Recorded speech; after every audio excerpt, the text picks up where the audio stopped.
PSSI dan Sintayong berkolaborasi melakukan proses naturalisasi. Jadi pemain apa adanya menjadi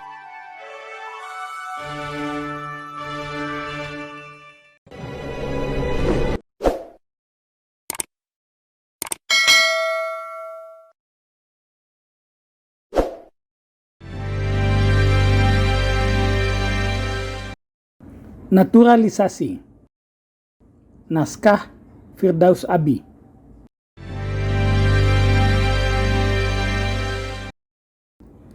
Di laman pencarian, kata naturalisasi termasuk kata yang paling banyak dicari. Pencarian kata tersebut sebenarnya sudah lama dicari, terutama sejak PSSI dan Sintayong berkolaborasi melakukan proses naturalisasi demi mendapatkan pemain memperkuat timnas Indonesia. Kesibukan di laman pencarian semakin dahsyat, terutama ketika Indonesia masuk ke round 3 kualifikasi Piala Dunia 2026, disertai dengan meningkatnya jumlah kehadiran pemain naturalisasi yang memperkuat pasukan Sintayong. Mereka bahu-membahu mendukung perjuangan Rizky Ridho dan kawan-kawan. Perang argumentasi tentang naturalisasi terus menghiasi laman media mainstream dan media sosial.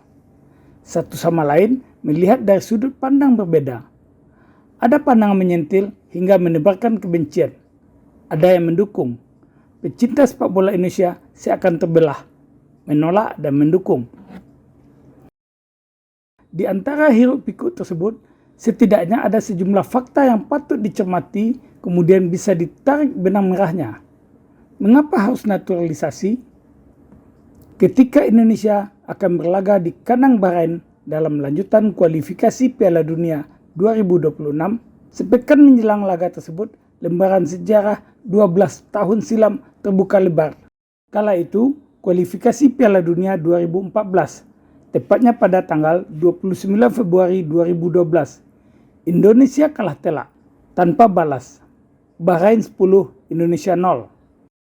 Ketika itu, sepak bola Indonesia sedang tercabik-cabik.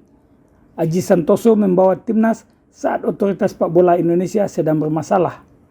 PSSI terbelah, liga juga terbelah. Ada 2 liga, dipegang oleh 2 otoritas yang berbeda. Liga pertama bernama Indonesia Premier League atau IPL dan Indonesia Super League atau ISL. Pemain yang berada dalam performa terbaik kala itu pemain di ISL. Selain banyak diantaranya yang tidak mau main di timnas, ada juga yang tidak diizinkan karena klubnya berada di jalur liga yang berbeda. Neil Maizer mengalami hal serupa dengan Aji Santoso. Neil Maizer pernah bercerita pada saya, kondisinya ketika itu sangatlah sulit. Tetapi ia tidak akan menyerah setelah diberi amanah. Apapun yang ada akan dihadangnya. Tekad itu dibawanya bersama pasukannya. Neil Maizer ditetapkan sebagai pelatih timnas pada 13 April 2012. Ia didampingi Fabio Oliveira. Timnas dibawa ke Piala Internasional Palestina tahun 2012. Indonesia kalah di semifinal oleh tuan rumah setelah sebelumnya di babak penyisihan menang atas Mauritania 2-0 dan ditahan imbang oleh Kurdistan 1-1. Kemudian Neil Maizer membawa timnya untuk sebuah kejuaraan menghadapi Korea Utara. Hasilnya Indonesia kalah 2-0. Di saat Piala AFF 2012, perseteruan di pengelola sepak bola Indonesia masih meruncing. Neil Maizer tetap menjalankan tugas yang diberikan kepadanya. Ada pemain di ISL yang dipanggil, tetapi mereka tidak jadi berangkat karena tidak diizinkan oleh pengelola liga tersebut. Kendati begitu, Bambang Pamungkas siap menerima risiko. Ia bergabung ke timnas. Langkahnya kemudian diikuti oleh Irfan Bahdim dan Andik Firmansyah. Ada juga pemain naturalisasi, Johnny Kusel dan Johnny van Bukering, serta Arthur Irawan, yang ketika itu bermain di Espanyol.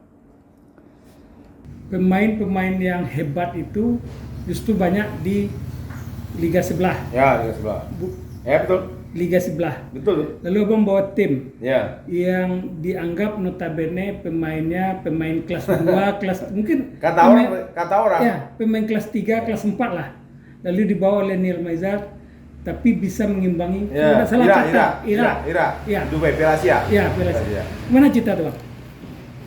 Ya itu memang lucu karena memang mereka tidak mau datang, dengan tanda kutip pemain itu tidak izinkan keluar. Ya, karena liganya beda. Liganya beda dan mereka sudah datang sih, sudah datang ke latihan cuma di pertengahan jalan mereka pulang semua. Jadi pemain apa adanya menjelang Piala AFF itu pemain itu kurang tuh Pak. Kurang pemain. Iya, pemain tuh ada 16 atau ada 18 itu. Untungnya ada pemain 4 naturalisasi. Tony Kusel, si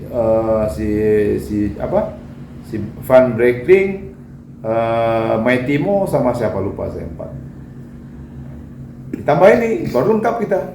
Karena nggak ada pemain, kacau emang itu. Nggak ada pemain. Nggak tahu saya kenapa itu tuh.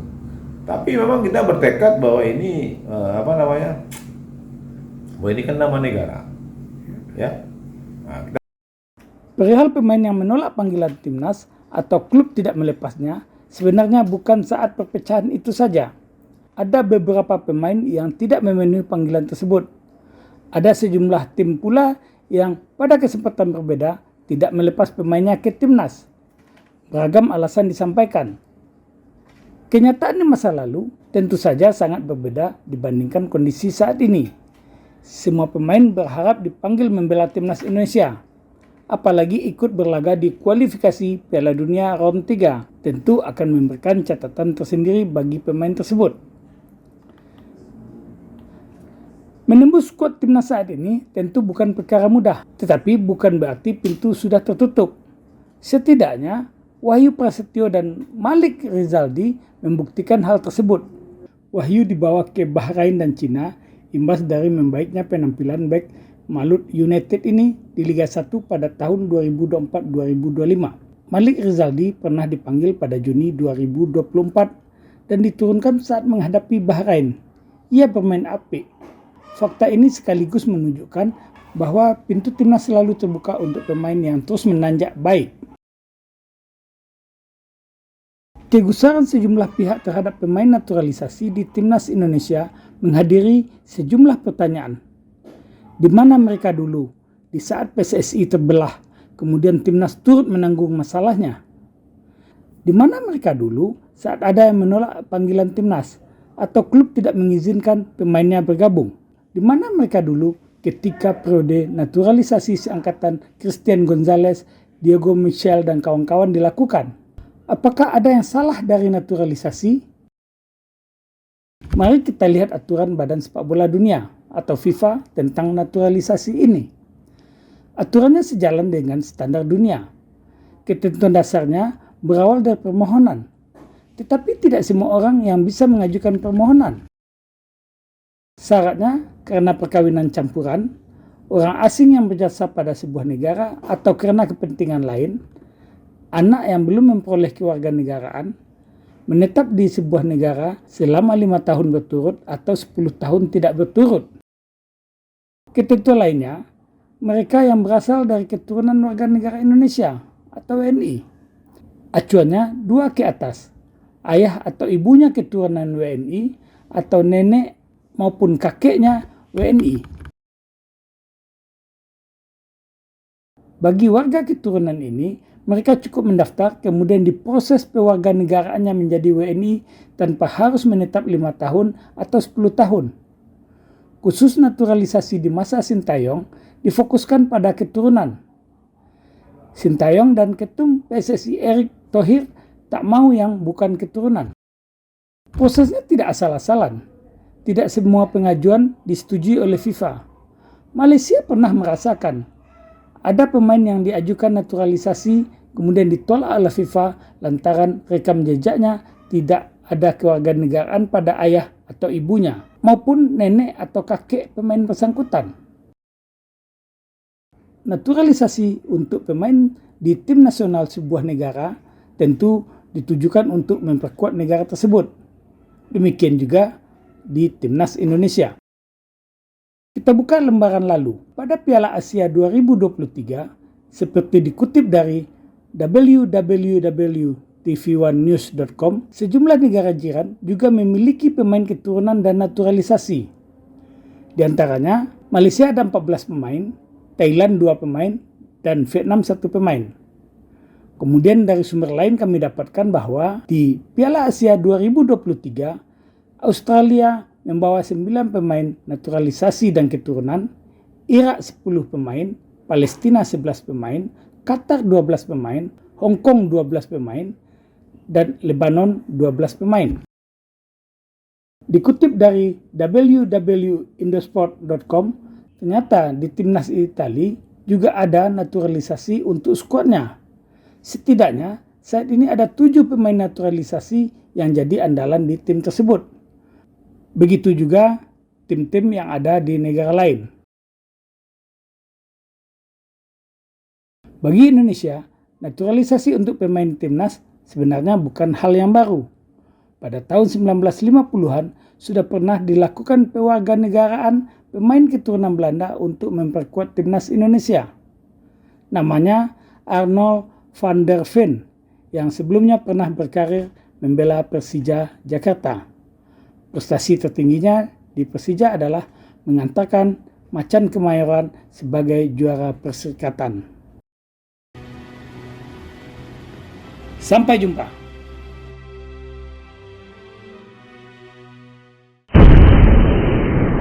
Sampai di sini dulu jumpa kita kali ini, dan tetap dukung channel ini sehingga kami bisa memberikan informasi-informasi yang inspiratif untuk kita semua.